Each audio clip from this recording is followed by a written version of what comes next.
when I was growing up, I had this huge fascination with trains. I mean, trains, locomotives, steam trains, and more specifically, Thomas the Tank Engine. And I believe everyone here is familiar with Thomas the Tank Engine. It's a popular show that used to be on Shinytime Station. The toys, the merchandise, it sells like mad, but back then, they had what was called the Thomas Wooden Railway System. And what that was, I'm going to show you right now, actually. They were these wooden sets, tracks, trains that you can put these, you can actually play with actually. And what was cool about them was that they, at the very ends, you had these magnets. And using these magnets, you can couple them together. So if a train had, say, a tender, you would couple the tender like so, and then you would just create a train of some sort, like a constant train. You could assemble the tracks at will and just have your trains going along these tracks like so. And that was really something that I was always going to ask for when I was young, because I could never get enough of them. There was so much to them. There was always a sense of a wonder what you could build next. What kind of railways can you build next? And what kind of make-believe adventures that you could send these trains on. Now, I actually found these when I was going through my closet. I actually forgot I had them.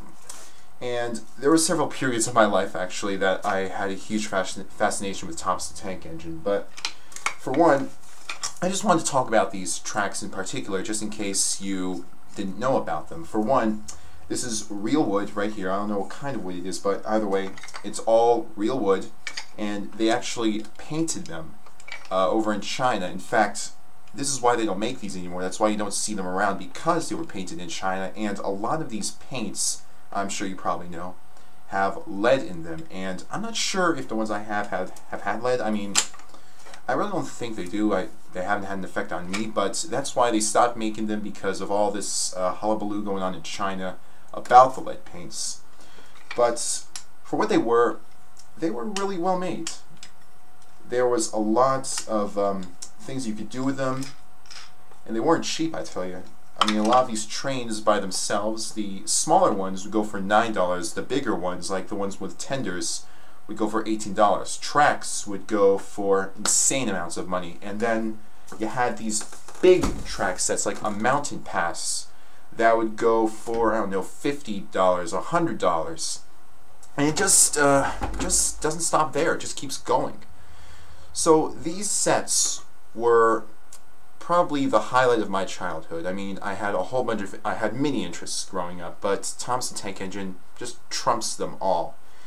Now, funny thing about these sets is that they've gone through a lot of renovations. I mean, I'll show you this one, for example. This one, I don't know if you can see, you probably can, but you're going to notice that they have these lines going down them, and these lines are supposed to be part of the tracks, because obviously it would be probably cost too much and take too much effort just to have the wooden parts stick out. But what's interesting is that they went through a redesign. See, I have the newer track sets here. They went through a redesign, and they changed it to make it look more like actual train tracks. So these are the ones that you're going to see on eBay most often, because these are the most recent ones. If you see like ones like these, then they're from, I'd say, 1999, maybe 2000, because that's when I remember last playing with those kinds of tracks. Now, also, the trains went through a major redesign, because, well, I'm not sure exactly, but this is Henry, and Henry was a tender engine, but as you can see here, right on the bottom, it's completely blank. It's all pitch black, painted black, and this is a Duck from, I'd say, 2004, Duck the Engine, and on the bottom, they actually wrote out his name. So it's another way that you could tell how old some of these actually are by the way that they are labeled, if they are labeled or not. So I just thought I'd pull them out, and there was just so much that you could do with these, so many things you can make, and they made a lot of them. Trust me, they made a lot of them. I can remember a lot of the sets just